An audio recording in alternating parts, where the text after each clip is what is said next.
অনেক সময় এমন হয়, তখন খুব কাঁদতে ইচ্ছে করে, হৃদয় দুঃখ ভারাক্রান্ত হয়ে ওঠে। কিন্তু কেন যে তা হয়, এর কারণ তখন খুঁজে পাই না। সর্বক্ষণ উপায় খুঁজি কিভাবে এই দুঃখানুভূতি থেকে মুক্তি মিলবে।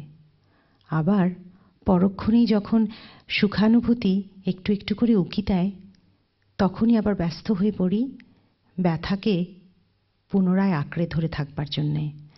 বিষয়টি খুব পরস্পর বিরোধী। এ বিপরীতমুখী অনুভূতির সহাবস্থান আমার কাছে ভীষণ ইন্টারেস্টিং মনে হয়।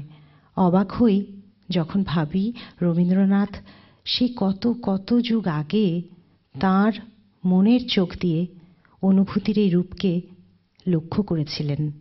গানের মধ্যে দিয়ে তিনি বিষয়টিকে কেমন নিপুণতার সাথে আমাদেরকে উপলব্ধি করতে শিখিয়েছিলেন।